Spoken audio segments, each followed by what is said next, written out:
Kamera roll and action.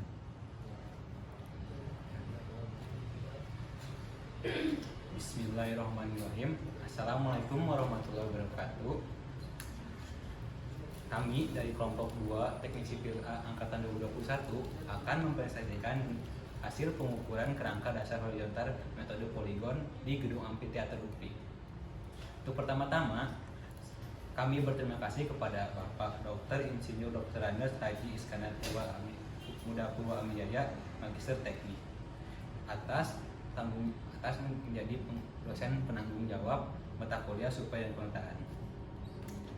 Baik, untuk anggota kelompoknya yaitu ada saya, yaitu Juan Panata, lalu ada Hari Eko Harjo, lalu yang kedua ada Muhammad Abu Salim, yang ketiga ada Angga Gresia, yang keempat ada Muhammad Akbar Apriyadi, yang ketiga ada Sibdahani Maidira, lalu yang terakhir ada Adika Lutfianto. Baik, untuk bab 1 yaitu pendahuluan akan dijelaskan oleh Saudari Rifda. Saudari Rifda, saya persilahkan. Baik, terima kasih. Selanjutnya saya akan menjelaskan bab 1 yaitu pendahuluan. Yang pertama-tama ada latar belakang. Terdapat metode upaya survei di lapangan yang bertujuan untuk menentukan posisi horizontal dari titik-titik yang telah ditetapkan di suatu tempat. Metode tersebut adalah metode pengukuran poligon dengan kerangka dasar horizontal. Titik-titik yang telah ditetapkan dapat membentuk suatu poligon yang memiliki sudut tertentu jika dihubungkan satu sama lain. Makanya, masih banyak mahasiswa teknik sipil yang belum bisa melakukan pengukuran menggunakan metode poligon kerangka dasar horizontal di lapangan. Kerangka dasar horizontal adalah teknik dan cara pengukuran peta yang terdiri dari hubungan titik-titik yang diukur di atas ini. Pada proses pengukurannya, kerangka dasar horizontal dapat diukur melalui 3 cara, yaitu metode poligon traverse, metode pengukuran peningkatan ke muka, dan metode pengukuran peningkatan ke belakang. Makanya, masih banyak mahasiswa teknik sipil yang belum bisa melakukan proses pengukuran poligon kerangka dasar horizontal di lapangan. Selanjutnya, biar titik-titik yang akan dicari koordinatnya bentuk segi banyak atau poligon, maka pada pengukuran kerangka dasar horizontal menggunakan metode poligon atau traverse. Metode ini seringkali dipakai untuk menentukan kerangka dasar horizontal. Faktanya, masih banyak mahasiswa teknik sipil yang belum bisa mengolah data dan menggambarkan pengukuran poligon. Selanjutnya ada identifikasi masalah. Berdasarkan latar belakang yang sudah dijelaskan di atas, dapat diidentifikasikan beberapa permasalahan, yaitu yang pertama, mahasiswa teknik sipil UPI belum bisa memahami pengukuran poligon kerangka dasar horizontal. Yang kedua, mahasiswa teknik sipil UPI belum bisa mengolah data dalam pengukuran poligon kerangka dasar horizontal di lapangan. Dan yang terakhir, mahasiswa teknik sipil UPI belum bisa menggambar pengukuran poligon kerangka dasar horizontal di lapangan. Selanjutnya, pembatasan masalah. Berdasarkan rumusan dalam latar belakang, maka dibatasi pada pemahaman terkait, yaitu ruang lingkup berupa pemahaman mengenai pengukuran sifat data kerangka dasar horizontal. Yang kedua, cara pengukuran dan alat-alat yang digunakan untuk melakukan pengukuran sifat data kerangka dasar horizontal. Dan yang terakhir, pemahaman data serta penggambaran sifat data kerangka dasar horizontal. Selanjutnya itu rumusan masalah. Berdasarkan latar belakang, maka dapatkan rumusan masalah di antaranya sebagai berikut. Yang pertama, apa yang dimaksud dengan pengukuran poligon kerangka dasar horizontal? Yang kedua, bagaimana pengolahan data pada poligon? Yang ketiga, bagaimana penggambaran data poligon? Selanjutnya, yaitu tujuan. Pembahasan materi ini terkait sifat data dalam presentasi ini bertujuan untuk mengetahui konsep keseluruhan dalam pengukuran poligon kerangka dasar horizontal. Yang kedua, untuk memahami pengolahan data pengukuran kerangka dasar horizontal. Dan yang terakhir, untuk dapat melakukan penggambaran data poligon. Selanjutnya ada sistematika penulisan pada laporan ini, yaitu bab 1 pendahuluan berisi mengenai latar belakang, identifikasi masalah, pembatasan masalah, rumusan masalah, tujuan, dan sistematika penulisan. Yang kedua, bab 2 kajian pustaka berisi kajian terperinci berupa definisi yang diambil dari artikel yang berkaitan dengan penyusunan laporan. Yang ketiga, bab 3 metodologi, yaitu berisi lokasi, waktu, prosedur praktikum, metode, data-data dan instrumen, lalu teknik analisis, kerangka berpikir, dan diagram alir. Lalu selanjutnya bab 4 hasil dan pembahasan, yaitu berisi hasil dan pembahasan dalam laporan ini. Dan yang terakhir bab 5 kesimpulan, implikasi, dan rekomendasi. Bab ini berisi kesimpulan dari hasil penelitian, implikasi, dan rekomendasi atau saran. Baik, untuk yang selanjutnya yaitu pembahasan tentang bab 2 yaitu kajian pustaka akan dijelaskan oleh saudara Ali. Saya persilakan. Baik, di sini saya akan menjelaskan mengenai bab 2 kajian pustaka. Yang pertama adalah poligon, di mana metode poligon merupakan salah satu metode penentuan posisi proyeksi horizontal beberapa titik di lapangan dengan cara hitungan berantai, di mana titik satu dengan titik lainnya dihubungkan secara berurutan dengan melakukan pengukuran sudut mendatar dan jarak mendatar sehingga membentuk rangkaian titik-titik. Tujuan pengukuran poligon untuk menentukan koordinat titik-titik ikat atau kontrol pengukuran. Syarat-syarat poligon. Yang pertama ada syarat geometrik, di mana alfa akhir dikurangi alfa awal sama dengan sigma beta dikurangi n dikurangi 2 dikali 180 derajat. Alfa CD dikurangi alfa AB sama dengan sigma beta ditambah koreksi beta dikali n dikurangi 2 dikali 180 derajat. Yang kedua yaitu syarat absis, di mana x akhir dikurangi x awal sama dengan sigma d sin alfa rata-rata. Alfa rata-rata sama dengan alfa ditambah koreksi beta per n. xc dikurangi xa sama dengan sigma d cos alfa rata-rata. xc dikurangi xa sama dengan sigma d cos alfa ditambah koreksi x. Yang ketiga syarat ordinal, di mana y akhir dikurangi y awal sama dengan sigma d cos alfa. yc dikurangi ya sama dengan sigma d cos alfa ditambah koreksi y, di mana koreksi beta sama dengan negatif f beta per n beta, di mana n yaitu jumlah sudut. Berikutnya yaitu macam-macam poligon. Yang pertama, di gambar pertama ada poligon terbuka, di gambar kedua ada poligon tertutup, gambar ketiga poligon bercabang, dan gambar keempat poligon tertutup. Selanjutnya kerangka dasar horizontal. Kerangka dasar horizontal adalah titik-titik yang telah diketahui koordinatnya dalam suatu sistem koordinat tertentu.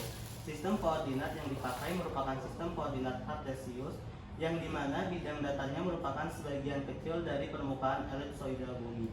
Prinsip pada pengukuran KDH adalah dalam menentukan koordinat titik-titik yang diukur terbagi menjadi dua cara, yaitu pengikatan ke muka dan pengikatan ke belakang. Terdapat dua metode, yaitu metode perhitungan Bowditch dan transit, di mana metode Bowditch merupakan metode koreksi aksis dan ordinal pada pengukuran poligon yang bobotnya adalah perbandingan antara jarak resultan terhadap total jarak resultan. Yang kedua yaitu metode transit, merupakan metode untuk mengatur aksis dan ordinal dalam penghitungan poligon yang bobotnya adalah perbandingan antara jarak proyeksi pada sumbu X atau Y terhadap total jarak proyeksi pada sumbu X atau Y. Selanjutnya pengukuran luas.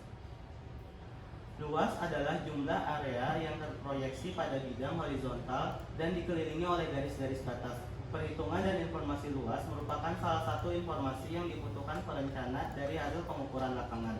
Pengukuran luas ini dipergunakan untuk berbagai macam kepentingan, yaitu hukum pertahanan, perubahan status hukum tanah, pajak bumi, dan lain sebagainya. Perhitungan luas dapat dilakukan dengan berbagai macam cara, yaitu pertama, perhitungan luas secara numeris analog, kedua, mekanis planimetris, ketiga, numeris digital. Baik, untuk selanjutnya yaitu bab 3 atau bagian metodologi akan dijelaskan oleh saudara Angga. Saudara Angga, saya persilahkan. Baik, terima kasih kepada saudara Jujuk untuk persilakannya saya. Oke, baik, berikutnya adalah bab 3 yaitu metodologi. Dan ini adalah gambar 7 yaitu lokasi kegiatan, yaitu yang bertempatkan di gedung Amphitheater UPI. Nah, untuk metodologi sendiri, untuk lokasi kegiatan seperti gambar yang sebelumnya yaitu berada di gedung Amphitheater UPI. Kalau untuk waktu kegiatannya kami sajikan melalui tabel. Untuk pencarian data kami lakukan pada tanggal 29 September, untuk pelaksanaan praktikum kami lakukan pada 30 September, lalu untuk pengumpulan materi dan penyusunan laporan kami lakukan pada tanggal 1 Oktober. Nah, untuk metodenya sendiri yang kami lakukan adalah metode deskriptif kualitatif. Lalu untuk populasi apa saja yang ada di laporan ini? Jadi populasi yang ada pada laporan ini adalah e-book, buku, serta sumber-sumber dari internet. Untuk teknik pengambilan sampel yang digunakan adalah dengan teknik food processing. Dan data primer yang kami pakai dalam penyusunan laporan ini adalah pengukuran secara langsung di lapangan. Sementara data sekunder yang digunakan adalah e-book dan sumber internet. Berikut adalah bagian-bagian yang ada di metodologi. Yang pertama adalah prosedur praktikum. Adapun berbagai prosedur yang dilakukan dalam pengolahan KDH, yaitu ada prosedur pengukuran, prosedur pengolahan data, prosedur penggambaran manual, prosedur penggambaran digital. Nah, yang pertama yaitu prosedur pengukuran. Prosedur pengukuran KDH ini adalah sebagai berikut.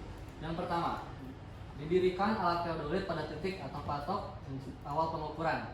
Nah, pada pengukuran poligon, alat ini didirikan untuk patok berbeda dengan pengukuran sifat data KDV dengan alat yang berdiri di antara dua buah titik atau patok.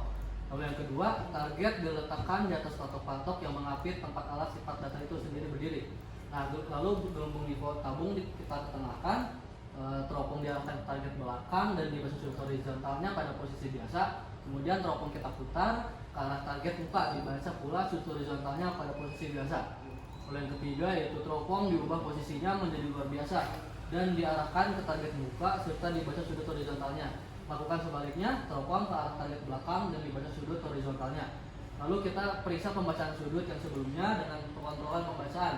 Dengan rumus pembacaan sudut luar biasa kita kurangi dengan pembacaan sudut biasa atau kontrol sudut luar biasa dikurang sudut biasa, hasilnya harus di antara min 1 derajat maupun 1 derajat. Nah, jika sesuai maka kita bisa lanjutkan ke langkah berikutnya. Namun bila tidak sesuai kita harus mengulangi pembacaan.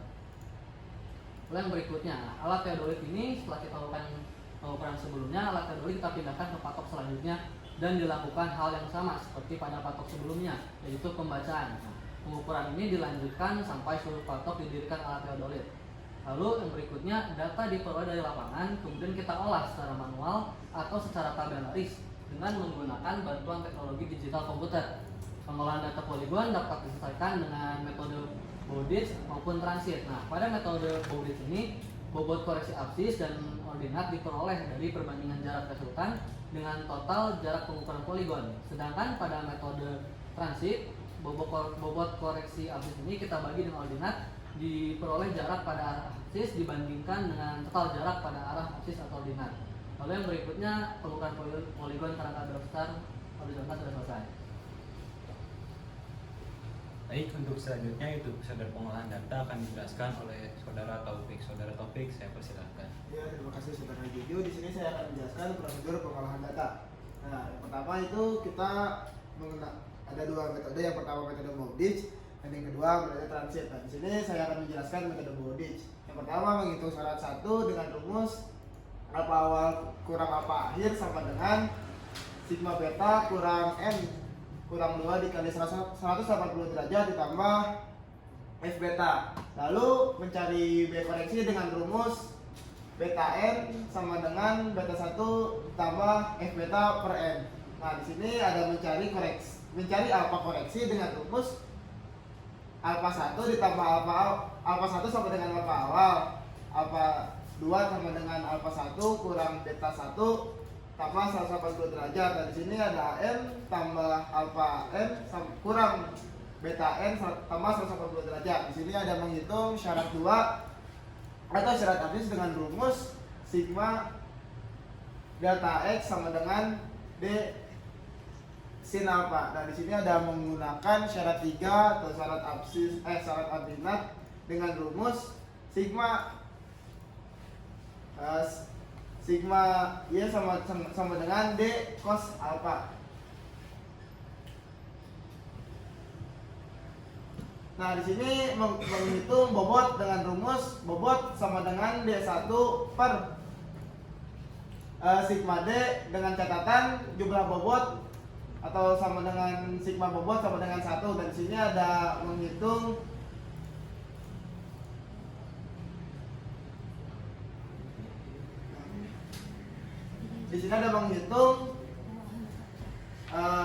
koreksi dengan rumus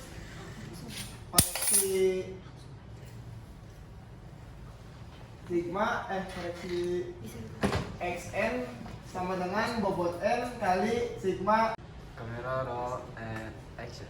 Nah, di sini ada prosedur pengolahan data. Nah, berikut adalah perhitungan untuk prosedur pengolahan data. Nah, di sini ada metode transit. Nah, di sini juga ada rumus-rumus untuk menggunakan metode transit gitu. Nah, di sini juga ada banyak perhitungan untuk menggunakan metode transit. Lanjut. Nah, di sini ada prosedur penggambaran digital. Yang pertama, yang pasti kan menggunakan digital, menggunakan laptop gitu atau buka software AutoCAD. Yang kedua, lalu setelah AutoCAD terbuka, atur satuan dengan command units, ubah menggunakan dalam satuan cm gitu. Nah, yang selanjutnya atur orientasi menggunakan portrait atau landscape. Nah, yang selanjutnya buat tata jarak peta meliputi muka peta dan ruang legenda. Selanjutnya hitunglah panjang dan lebar muka peta.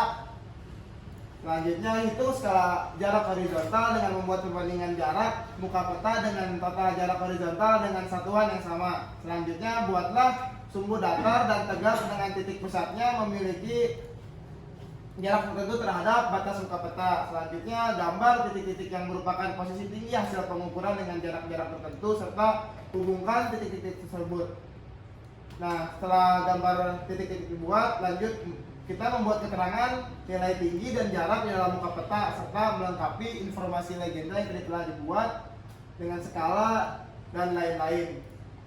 Nah, di sini jika kita sedang membuat gambar digital, kita bisa membuat gambar manual gitu. Kita yang pertama yang pasti menyiapkan kertas milimeter blok dengan ukuran A3 dan alat tulis seperti pulpen, pensil, penghapus, penggaris, pulpen berwarna dan lain-lain gitu. Di sini lanjut kita atur orientasi kertas yang tadi setelah digunakan pas penggambaran digital menggunakan portrait atau landscape. Selanjutnya buat tata jarak peta meliputi muka peta dan ruang legenda. Selanjutnya hitunglah panjang dan lebar muka peta. Selanjutnya hitung skala jarak horizontal dengan membuat perbandingan jarak muka peta dengan total jarak horizontal dengan satuan yang sama. Selanjutnya buat sumbu datar dan tegak titik. Buat sumbu datar dan tegak yang titik pusatnya memiliki jarak tertentu terhadap batas muka peta. Selanjutnya jika sudah sampai tahap tersebut, kita menggambar titik-titik yang merupakan posisi tinggi hasil dari pengukuran dengan jarak-jarak tertentu serta hubungkan gitu titik-titik tersebut menjadi satu kesatuan gitu. Selanjutnya buat keterangan nilai titik dan jarak di dalam muka peta dan dilengkapi dengan informasi legenda, skala dan lain-lain. Nah, di sini ada instrumen. Yang pertama ada teodolit, ada 2 buah statif, ada 2 buah gunting-gunting dan benangnya, dan ada 1 buah rambu ukur. Yang pasti kita menggunakan alat tulis dan formulir ukuran untuk mencatat hasil data yang telah kita hitung, yang kita ukur. Selanjutnya kita 1 buah payung, selanjutnya kita ukur, dan pilok. Pilok ini untuk apa? Untuk menandai yang telah kita ukur gitu, berapa jaraknya. Dan selanjutnya kita ada peta wilayah situasi dengan batas pengukuran. Yang terakhir ada bon untuk peminjaman alat dan absensi kelompok. Nah, di sini ada diagram alir gitu, diagram alir kegiatan. Yang pertama kita memulainya yang pasti, terus menghitung menggunakan metode poligon, pengenalan KDH metode poligon, perhitungan KDH metode poligon. Yang terakhir setelah dihitung kita menggambar KDH tersebut menggunakan metode poligon dan selesai. Nah, Untuk bab selanjutnya itu bab 4 hasil pembahasan akan dijelaskan oleh saudara Akbar. Saudara dipersilakan. Untuk hasil dan pembahasan pengolahan data poligon kerangka dasar horizontal gedung Amphitheater teater ada sebagai berikut. Di sini bisa kita lihat data hasil pengukuran di lapangan. Kemudian pengolahan data yang pertama adalah menggunakan metode Bowditch. Pertama-tama kita mencari syarat 1 terlebih dahulu, yaitu dengan menggunakan atau menghitung syarat 1 ini dengan rumus alfa awal dikurangi alfa akhir sama dengan sigma beta dikurangi n min 2 dikali 180 ditambah f beta. Sebagai contoh bisa kita lihat bahwa f beta yaitu sama dengan 23 dikurangi 2 dikalikan 180 kemudian dikurangi 3779,8 sehingga diperoleh hasil 0,165. Nah, berdasarkan data hasil praktikum pengukuran metode poligon kerangka dasar horizontal di gedung Amphitheater UPI ini, maka dapat didapatkan syarat 1 yaitu f betanya 0,165 untuk seluruh detik. Kemudian setelah menghitung syarat 1, bisa dihitung beta koreksi, yaitu dengan menggunakan rumus beta n sama dengan beta 1 ditambah FB 4n.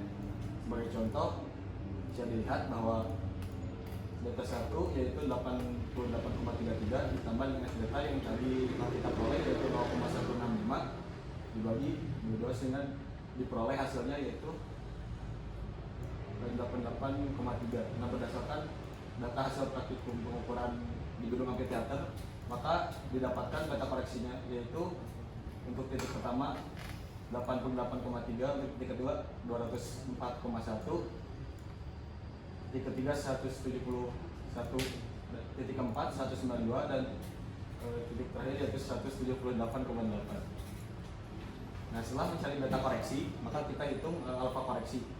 Nah, untuk alfa koreksi ini kita hitung untuk A1 yaitu alfa awal. Nah, sedangkan untuk A2 rumusnya ya itu adalah alfa 1 dikurangi beta 1 ditambah 180. Sedangkan untuk alfa n rumusnya adalah alfa n dikurangi beta n ditambah 180. Sebagai contoh, misalkan alfa 1 yaitu 175,7, maka untuk alfa 2 nya 175,7 ditambah 204 dikurangi 180, sehingga diperoleh untuk alfa kedua tersebut yaitu 199,8. Berdasarkan hasil praktikum, maka didapatkan alfa koreksi sebagai berikut, yaitu untuk titik pertama yaitu 175,7, untuk titik kedua 199,8, titik ketiga 190,8, dan untuk titik terakhir yaitu 267,4. Nah, setelah menghitung alfa koreksi, selanjutnya kita hitung syarat kedua dari metode Bowditch ini, yaitu sigma delta x sama dengan d sin alfa. Nah, sebagai contoh, untuk sigma delta x pertama, untuk d atau jarak yaitu 15 dikalikan dengan sin 175,7, sehingga diperolehlah hasil dari syarat kedua ini adalah negatif 3. Nah, berdasarkan data hasil praktikum, maka diperoleh atau didapatkan syarat absis sebagai yang tertera pada tabel di depan. Setelah menghitung syarat kedua, selanjutnya kita menghitung syarat ketiga. Nah, untuk syarat ketiga ini yaitu sigma delta y sama dengan d cos alpha. Sebagai contoh, sigma delta y yaitu 15 dikalikan cos 175,7, maka diperolehlah hasilnya yaitu minus 13. Nah, berdasarkan data praktikum, maka didapatkan syarat kombinat atau syarat ketiga ini seperti yang tertera pada tabel. Nah, setelah menghitung syarat ketiga, maka kita dapat melanjutkan dengan menghitung bobot. Nah, untuk bobot sendiri dapat dihitung dengan rumus D1 dibagi dengan sigma D, dengan catatan jumlah bobot atau sigma bobot harus 1. Sebagai contoh, untuk titik pertama dengan jarak 15 meter dibagi dengan 345,5 atau sigma D, diperolehlah hasil bobotnya yaitu 0,043. Nah, maka didapatkan bobot untuk setiap titik sebagai berikut, yaitu sebagai yang tertera di tabel.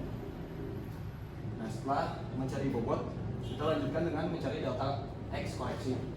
Nah, untuk mencari delta x koreksi ini, kita menggunakan rumus yaitu bobot n dikalikan dengan sigma delta x. Sebagai contoh, di sini untuk mencari delta x koreksinya yaitu 0,043 dikalikan dengan negatif 21, sehingga diperoleh hasilnya yaitu 0,912. Maka didapatkan delta x koreksi seperti yang tertera pada tabel di depan. Setelah mencari delta x koreksi, kita mencari delta y koreksi. Nah, untuk mencari delta y koreksi ini kita menggunakan rumus bobot n dikalikan dengan sigma delta y ini. Nah, sebagai contoh, bobot n itu yaitu 0,0434 dikalikan dengan sigma delta y yaitu 15, sehingga diperolehlah bobot untuk titik pertama yaitu 0,564. Maka berdasarkan hasil perhitungan tersebut didapatkan delta y koreksinya tertera pada tabel di depan.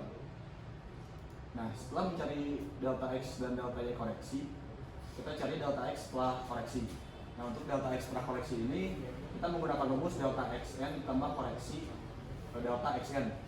Sebagai contoh, delta x setelah koreksi yaitu negatif 3 ditambah dengan 0,006187 sehingga diperoleh hasil setelah koreksi atau delta x setelah koreksi itu negatif 2,992923. Berdasarkan hasil perhitungan didapatkan delta x setelah koreksi seperti yang tertera pada tabel di depan. Nah, setelah delta x koreksi kita menghitung delta y setelah koreksi. Delta y setelah koreksi menggunakan rumus delta y n ditambah koreksi delta y n. Sebagai contoh, untuk delta y n nya 13 dan delta y koreksinya itu 0,91. Maka diperolehlah nilainya yaitu delta y koreksi setelah koreksi 13,9. Nah, maka didapatkan delta y setelah koreksi untuk seluruh titik seperti yang tertera pada tabel di depan. Nah, setelah menghitung delta x setelah koreksi dan delta y setelah koreksi, maka kita dapat menghitung koordinat x dan y untuk setiap titik. Nah, untuk koordinat x kita menggunakan rumus yaitu x awal ditambah setelah koreksi delta x. Sedangkan untuk koordinat y kita menggunakan y awal ditambah setelah koreksi delta y. Dengan catatan bahwa delta x awal yaitu delta x akhir, x awal sama dengan x akhir dan y awal sama dengan y akhir. Sebagai contoh, untuk koordinat x 7 dengan nilai 78615,965 ditambahkan dengan delta x setelah koreksi yaitu negatif 2,1, maka diperolehlah untuk nilai koordinat x yaitu 786.613,843. Sedangkan untuk koordinat y nya sebagai contoh, untuk koordinat y awal yaitu 9240657,603 ditambah dengan setelah koreksi delta y yaitu 14,4, maka diperolehlah koordinat y yaitu 9240667,997. Nah, maka dapat diperolehlah koordinat x dan y untuk masing-masing titik seperti yang tertera pada tabel. Nah, untuk yang berikutnya di sini terdapat hasil dari penggambaran poligon KDH metode Bowditch. Baik, untuk materi selanjutnya akan dijelaskan oleh saudara John Julian. John Julian, saya silakan. Terima kasih saudara Ridha. Baik, next. Baik, di sini saya akan menjelaskan perhitungan metode transit. Di sini untuk pertama-tama kita mencari syarat satu yaitu dengan rumus alfa awal dikurang alfa akhir sama dengan sigma beta dikurang n minus 2 kali 180 derajat ditambah f beta. Dengan contohnya sudah tersedia yaitu f beta sama dengan 23 dikurang 2 dikali 180 dikurang 3790 menghasilkan 0,165 dan dihasilkan f betanya di titik 1 hingga titik akhir yaitu 0,65. Lalu yaitu mencari beta koreksi dengan rumus beta koreksi sama dengan B1 tambah f beta n. Contoh yaitu Bn sama dengan 88,33 ditambah 0,105 dibagi 22 dihasilkan 88,3. Lalu mencari alfa koreksi dengan rumus alfa 1 sama dengan alfa awal, alfa 2 sama dengan alfa 1 ditambah beta 1 dikurang 180 derajat. Contoh seperti alfa 2 yaitu 175 derajat ditambah 204 derajat dikurang 180 derajat menghasilkan 198 derajat. Dan berikut contohnya. Lalu menghitung syarat 2 yaitu dengan rumus sigma delta x sama dengan b sin alpha. Dengan contoh sigma delta x sama dengan 15 sin 175 dikali sama dengan minus 3. Lalu mencari syarat 3 yaitu dengan rumus delta y sama dengan b kali cos alpha. Dengan contoh sigma y sama dengan 15 cos kali cos 175 menghasilkan minus 15 derajat. Lalu ada menghitung bobot, yaitu bobot sama dengan sigma bobot sama dengan B kali sin alfa per sigma D kali sin alfa. Dengan contoh 1188 dibagi 0,25 menghasilkan 892. Lalu yaitu ada pengolahan delta Y bobot sama dengan Bn cos alpha dibagi sigma D cos alpha.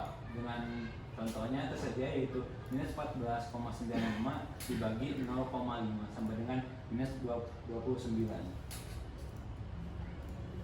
Lalu untuk selanjutnya yaitu ada pengolahan sigma delta X koreksi, yaitu dengan menghitung delta X koreksi sama dengan bobot dikali sigma X, yaitu sesuai contoh yaitu 8,92 dikali 0,125 sama dengan 101,118. Itu untuk selanjutnya ada pengolahan delta Y koreksi dengan menghitung rumusnya yaitu delta Y sama dengan bobot delta Y dikali sigma delta Y. Dengan untuk selanjutnya itu ada contohnya tersedia delta Y sama dengan minus 29 dikali 0,5 sama dengan 14,9. Itu untuk selanjutnya yaitu mencari delta X setelah koreksi dengan rumus delta X setelah koreksi sama dengan delta X tambah koreksi delta X. Untuk rumus untuk contohnya tersedia yaitu 1,118 ditambah 1,1 menghasilkan 2,236. Baik, untuk selanjutnya itu mencari delta Y koreksi setelah dengan rumus delta Y koreksi sama dengan delta Y tambah setelah koreksi. Itu dengan contoh minus 14,9 dikurang 14,5 sama dengan 16 sama dengan 29,4. Itu selanjutnya kita mencari koordinat x-nya dengan koordinat x sama dengan x awal tambah setelah koreksi delta x. Selanjutnya Y sama dengan Y awal ditambah setelah koreksi delta Y.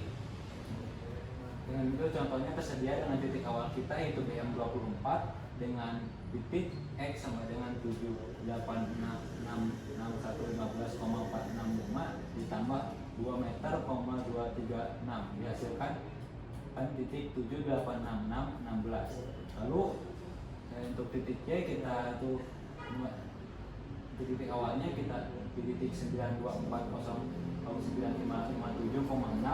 ditambah 29,422 dihasilkan 9240587. Dan sini tersedia titik-titik akhir penggambaran. Lalu setelah titik kita mendapatkan titik-titik penggambaran, kita gambar dan hubungkan satu persatu. Baik, berikut adalah hasil poligon KDH metode transit dapat dilihat. Baik, untuk selanjutnya yaitu bab 5 kesimpulan aplikasi dan rekomendasi akan dijelaskan oleh saudara Adi Eko. Saudara Eko, saya persilahkan.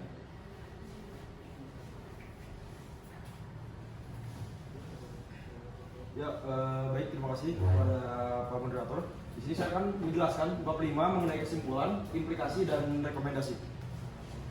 Untuk kesimpulan yang pertama, itu kerangka dasar horizontal merupakan kumpulan titik-titik yang telah diketahui atau sudah ditentukan posisi vertikalnya berupa ketinggiannya terhadap bidang rujukan ketinggian tertentu.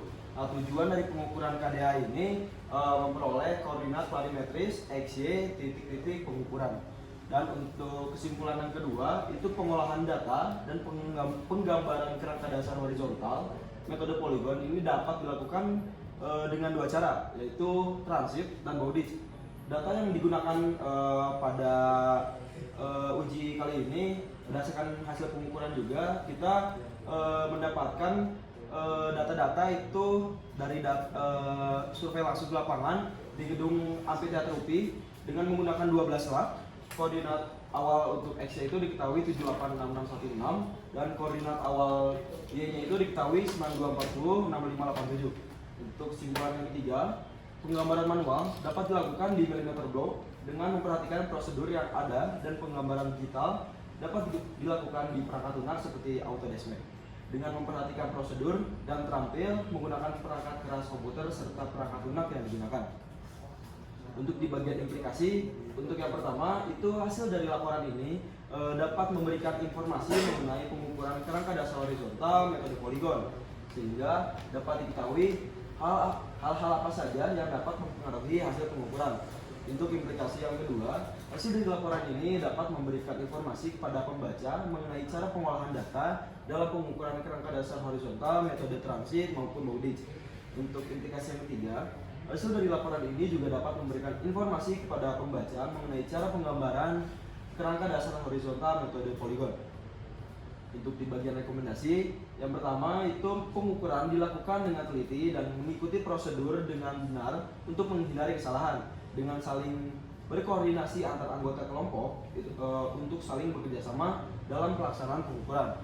Untuk rekomendasi yang kedua, pengolahan data baik secara manual ataupun digital perlu dilakukan secara hati-hati dalam hal pemasukan angka maupun rumus yang digunakan agar diperoleh hasil pengolahan yang lebih tepat dan lebih teliti. Untuk rekomendasi yang ketiga, penggambaran hasil pengolahan data baik secara manual ataupun digital perlu dilakukan secara hati-hati dalam pemasukan angka yang digunakan, spesifikasi teknis dan kriteria gambar profil memanjang sifat data karyawan agar diperoleh hasil yang rapi, tepat, dan lebih teliti lagi. Di bagian daftar pustaka, yang pertama itu ada Adebayo A. Amineri, U. Uazeko, IC pada tahun 2014, Comparison of High Different Options from Automatic, Digital and Tilting Level Instrument, Journal of Environmental Issue and Agriculture in Developing Country. Yang kedua itu ada Baker, RC, dan Mini R pada tahun 1995 di Surveying Handbook, Springer Science and Business Media. Yang ketiga ada Purwa Amijaya IM pada tahun 2021, petunjuk praktikum survei dan pemetaan laboratorium survei dan pemetaan DPTS FPTK UPI. Yang keempat ada Safrali pada tahun 2010, evaluasi titik kontrol tinggi Universitas Negeri Semarang dengan metode pengukuran kerangka dasar vertikal benchmark, Jurnal Teknik Sipil dan Perencanaan. Dan yang terakhir ada Tumpu M, Rangan P, Agustin T, dan Rustan F pada tahun 2021, dasar-dasar ilmu ukur tanah. Dan untuk di bagian lampirannya ini ada di gambaran yang pertama ini proses membidik alat teodolit. Terus yang kedua di sebelahnya ada proses penulisan data di lapangan, dan yang di paling ujung itu ada gambar ketika proses penggambaran sketsa pengukuran. Baik, cukup sekian, akan saya kembalikan lagi kepada moderator. Baik, sekian presentasi dari kita. Terima kasih telah menyaksikan, semoga bermanfaat. Mohon maaf bila ada kesalahan. Wassalamualaikum warahmatullahi wabarakatuh.